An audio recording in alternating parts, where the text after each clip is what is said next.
Hey everyone! I've got my Tattered glue book finished and I wanted to share it with you.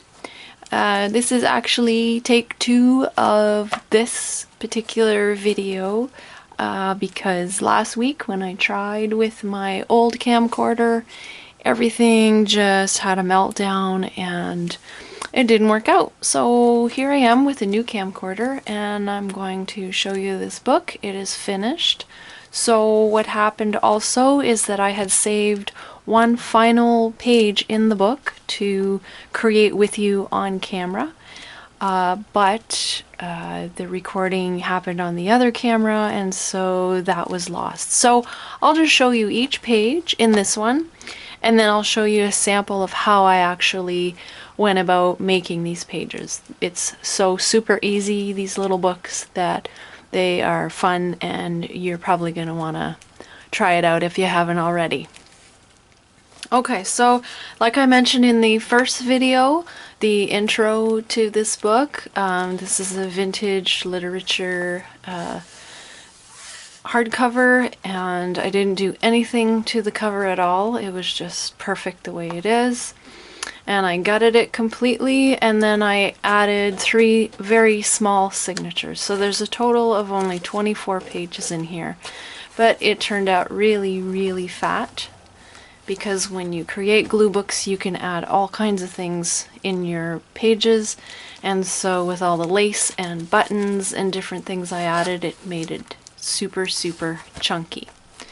The basic stuff that I used in this one are lace scraps and pattern paper scraps and book pages and some digis from the Shabby and Chic collection, and then in a few spots there are different digis which I'll tell you about. Okay, so here's the first page. Basically this one here I added a doily, a paper doily, and some lace. And then I have a bunch of these vintage button cards, and some have the buttons still and others are empty, so I used a combination in here. And then I have some of these little applique flowers, so that one's very pretty. And I added some fabric tape here. And all I do is I just cut my pieces and then I sand them down a little just to give them like a vintage look, a worn look. And then some digis. So this is from the Shabby and Chic, and I think this is from another collection, Mabel's Diary, I believe. And then my button card, I just added a little bit of ribbon. So in a lot of these pages, what I did was, I'm just one of those people that I like to bind my book first and then go in and add embellishments. And so because I like to do a zigzag stitch on my sewing machine, you can't really do that when your book is already bound. So a lot of these pages are made separately on a piece of book paper, like a book page, that I can put through my sewing machine. And then I come in and have my finished page that I can glue into the book. Here's just a very simple page with a little bit of lace and some pattern paper and a digital image and a button. This is another layered page that I did separately, did some stitching on it, and added a button card, and in this case the button card was blank, so I sewed some little buttons on myself and put it down. And I have a little doily in the background here. Another layer.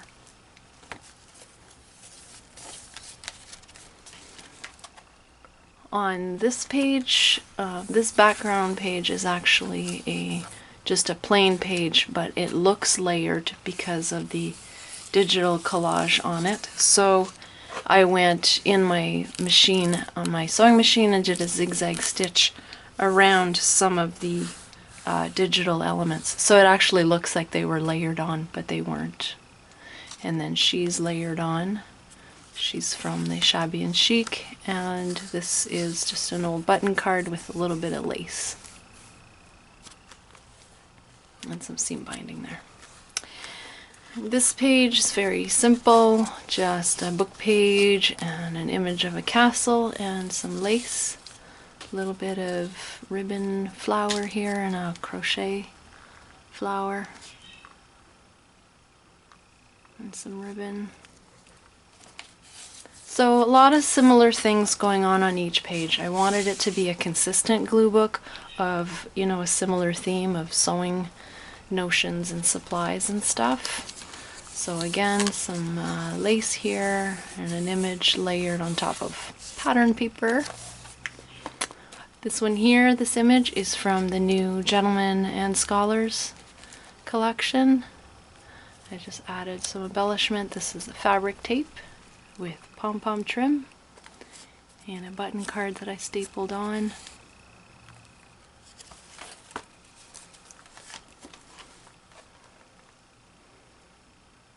Again, just same basic application here.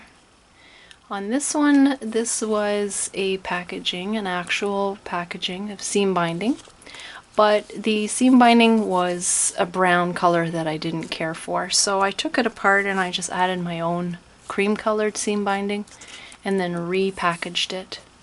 I just added a button there and a digital image.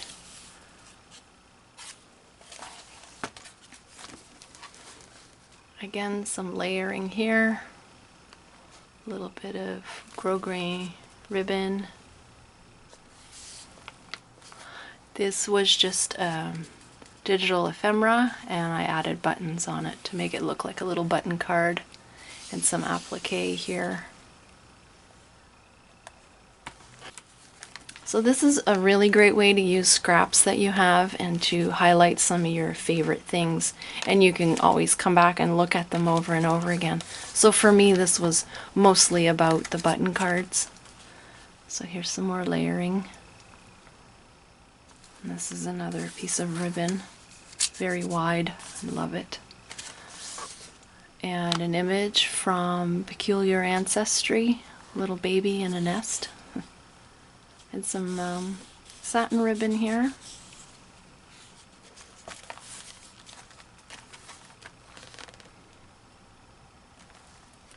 Another image from Gentlemen and Scholars, and again with the fabric tape. I added a button just to add some dimension to the images.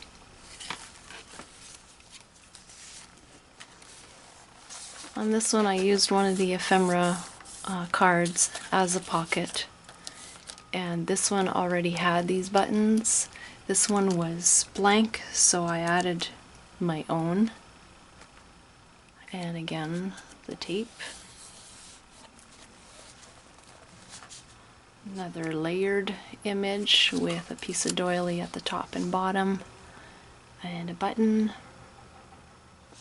So all my blank pages in here were coffee dyed, and some of them you can see and some are covered, but the effect is very nice. So in this one, this is an actual card of hooks and eyes. Little crochet rosette and a button.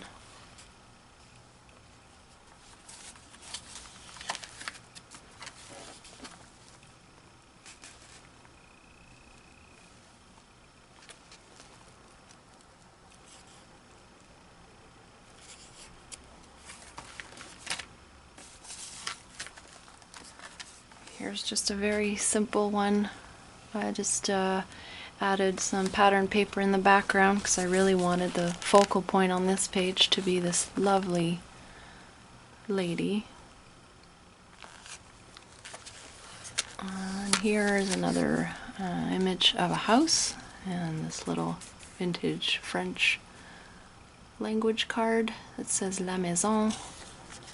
Another very old hooks and eyes card. I added a few buttons and another applique. And final page, just another button card that's highlighted with a doily and some pretty pattern paper in the background. and some digis.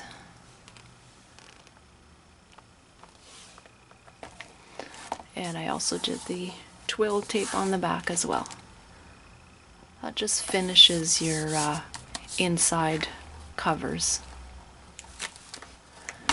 So now to show you how simple these pages are, I simply take, in most cases, and some of these I was able to, if I didn't want to do any sewing machine stitching, like on this one for example, then I was able to just glue my sheet music on directly and glue everything directly in the book on the coffee dyed page. But in most cases in here I wanted to do a zigzag stitch on the sewing machine, so I needed to have a page that I could slide in and out of my machine. So I would measure my book page to be about 1/4 inch smaller all around than my pages in the book, and then I would cut out some pieces of whatever I wanted the background to be. So this would be an example of a pattern piece that I could put up on the side here, and I just glue these down. I'm using Scrapbooker's Glue by Scotch right now. This is my favorite, so that's what I'm using. And then I could, you know, put a piece like that up here, and then another piece like this one down here, so that they form my background. And then once they're glued down, I go to my sewing machine and I add my zigzag stitch all the way down here and then across here. And I like to distress the edges of my pages before gluing them down to the book, just to give them just that extra little texture or dimension. So I use this around the edge. And then I can decorate my page, and in a lot of cases I use the doilies as a background layer, and then I would add my button card here, or a digital image or something. So whatever type of glue book that you're creating, you can just add your layers on top of that. So that's basically it. That's how I made the pages in that book. That's how easy glue books are. And for me, these are working out really well, because I used to journal, but I find that I've moved on from there, and I just enjoy the visual aspect now of journaling. And as much as I enjoy art journaling, there's also, you know, the intention when you're creating an art journal page is to add visuals, but also to add words. Whereas glue books, I guess, are just a very basic form of collage art, where you can just, you know, glue a bunch of things down and not have to use words if you don't want to. And it's a great way to highlight a collection of things that you have. It's a great way to use your scraps in your stash. So this is my Tattered glue book. If you have any questions at all about this, because I'm sure I missed a few things, let me know. I'm always happy to answer whatever you know, you want to know about these. And I thank you for watching, and I hope to see you back here really soon. Bye guys.